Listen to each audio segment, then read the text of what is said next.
Or AJ, maganda umaga. Magandang umaga po, Ma'am Weng at Sir Weng. Maraming Salamat sa salamat po oras sa ngayong pagbibigay sa umaga. amin ng oras.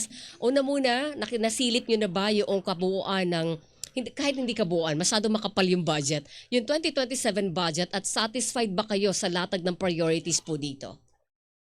Yes, actually nasilip po natin yung budget, no. Yung 7.2 trillion na budget ay 6% na mas mataas doon sa 2026 na budget.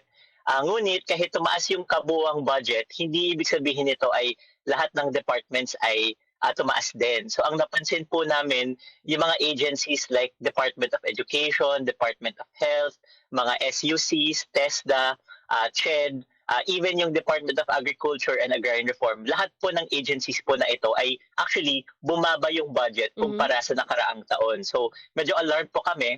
At yung isa pang major concern po ay yung 7.2 trillion dito, 15% nito ay napupunta sa pagbabayad lamang ng utang ng ating gobyerno. So lumiliit po talaga yung espasyo para sa mga necessary na social services para sa ating mga kababayan po.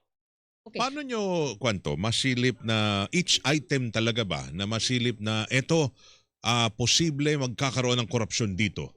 Kasi madali hong sabihin na bumaba, okay lang yan, bumaba ngayon, ibig sabihin less ng ating paglalaanan, pero yung issue ng hindi natin nakikita dyan, yung paggamit o niyan, pag-implement yun ang magiging questionable later on. Magugulat na lamang tayo, may flood control, pero nakaw pala, nawala, di ba?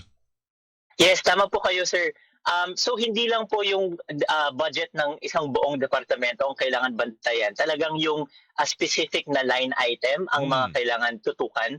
So halimbawa last year, ang isa naming pinansin po ay yung mga ayuda programs na nagagamit sa patronage politics. Kumbaga, ginagamit ito ng mga politiko para pambili ng boto halimbawa. So nandito po yung mga ma-equip yung mga medical assistance ng DOH, yung AIX ng DSWD at yung tupad ng DOLE. So ito po ay yung mga ayuda programs na pinapamigay, hindi po ina-account kung sino yung totoong beneficiaries, hindi po ina-explain yung clear rules, and then nagagamit siya for political purposes po.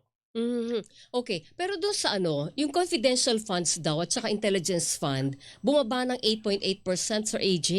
Pero doon pa rin tayo sa duda sa paggamit ng pondong ito. Kayo ba naniniwala na, well, alam niyo na yung kontrobersiya sa confidential funds, pero dahil naging woke na ang tao dito sa ganitong klase ng pondo, naniniwala ba kayo nagiging matino na yung paggamit ito?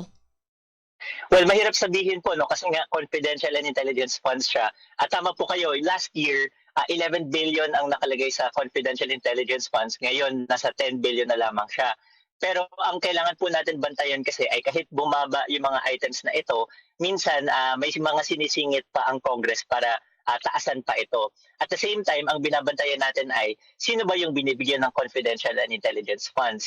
It makes sense na bigyan natin ang mga law enforcement, ang mga mga anti-terror for example, or yung mga anti-crime na agencies. Pero bakit bibigyan halimbawa ang Department of Education or Vice President na wala namang function na gawin yung trabaho na iyan? So yun yung mga kailangan natin bantayan din po. Oo. Although sa 2026 budget daw, inalis na yung mga civilian agencies na dating binibigyan ng confidential funds and intelligence funds. So dapat siguro i-maintain mas mahigpit sa ilalim ng 2027 budget. Yes, kailangan po talaga maging mahigpit dito. And then, I think dapat ma-surface ito sa mga deliberations sa Kamara, sa House at sa Senate.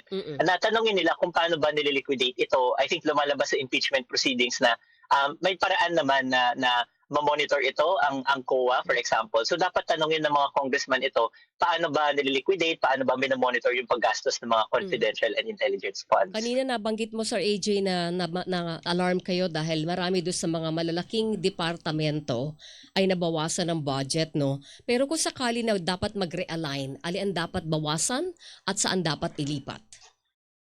Well, marami po, no?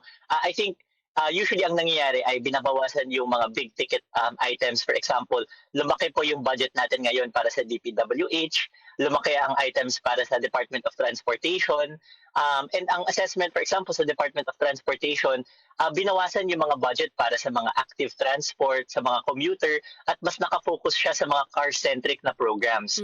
So ito yung mga items na maaring pwedeng bawasan. Yung DPWH halimbawa, yung mga infrastructure projects, sumasang-ayon naman po tayo na kailangan ng bawiin yung infrastructure. Ang problema ay naayos na ba ng departamento yung mga transparency mechanisms, yung pagmamonitor nito, no? So yung planning, lalo na ayon ba to sa mga master plan ng ating gobyerno, mga long-term investment planning. So kung hindi ito naaayon sa mga master plan, kung hindi clear yung mga monitoring, kailangan talaga pag-isipan kung pwede itong bawasan at idagdag sa mas mahalagang agencies like education, like health, like social protection na mas nakatutok talaga sa pangangailangan ng tao, lalo na't ngayong tumataas po ang presyo ng mga bilihin. Kanina banggit nyo 15% ba yun ng halaga ng budget ay papunta lang ho sa pagbayad Bayad ng utang? utang. Kanyo? Yes, kanina? correct po. Oo. Ano nakikita nyo hong paraan? Kasi naririnig natin na panay pa rin ang borrowings. Totoo. Ng, Magto-21 trillion daw tayo by 2027. Oo. Yes po, yun po yung concern na ito. Hindi lang siya nasa-solve ng isang taon po. Nag-start po talaga ito nung 2020 nung humiram tayo ng malaki para sa pandemic or yung COVID response po natin. Ang naging problema syempre ay hindi natin na-manage ang ating finances. Syempre kailangan natin umutang sa panahon ng crisis. Pero yung government natin hindi for example nag-prioritize ng tax reform measures o yung paglilikom ng dagdag na revenue, no? So dahil hindi nila nagawa yun, nasa sitwasyon tayo na tumataas po yung gastos natin, subalit yung pag-collect natin ng revenue na dapat yun tutugon sa gastos natin, hindi yun na-address. So tumataas yung gastos, lumiliit yung revenue, lalaki talaga yung utang. So kung seryoso po yung government na i-address yung utang na ito, kailangan na nilang i-prioritize yung mga tax reform measures unless ang gagawin ng administrasyon na ito ay isipin na lang na, well, problema na ng susunod na admin na ito, sila naman yung mamamroblema sa malaking utang. No? So yun ang isang dilemma na kailangan sagutin ng ating gobyerno ngayon. Akala ko baka sasabihin nyo, wag na tayo mangutang. Pwede ba yun? Wag na muna. At gamitin na lamang kung ano nakokolek ho natin. Kulang. Medyo mahirap naman po yun na hindi na po umutang. Normal naman po sa mga governments around the world na umutang, kailangan lang talaga siya i-manage. Ngayon po yung debt to GDP natin ay nasa 66%. Laki. So yung BBM admin, ang target po nila dapat by 2028 ay nasa 51% na po lamang. So ang laki po ng agwat ng target doon sa actual data na nakikita po natin. At medyo malabo maabot yung target na yun, Sir AJ. Malabo talaga. Mukhang hindi talaga maabot iyon. Yun, Kahit na tayo nasa anong level na tayo ngayon?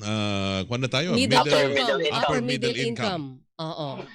Yes po. So yung upper middle income status, actually, very very precarious din po yun dahil napansin po natin yung first 2 quarters ng 2026, yung GDP growth natin ay nasa 2 to 3% po lamang. No? Ang target talaga natin dapat 5 to 6%. So, laging at risk yun kung hindi mag-step up ang ating government para mag-attract ng investment, para mag-build ng tamang infrastructure at mag-invest sa ating mga kababayan sa education at health. Laging may risk na mag-backslide po tayo sa development po natin. Naku. Sir AJ, usap tayo ulit habang umuusad yung pagdinig ng Kongreso dito sa 2027 budget para masama-sama tayo nabantayan po ang budget ng gobyerno. Tuloy lang pagbabantay nyo ho dyan sa People's Yes, Budget patuloy po Coalition. tayo magbabantay at we're looking forward po to share with yung taong bayan yung mga naging observations at findings po natin. Salamat. Good morning, Sir Thank AJ. you Thank sa you. oras.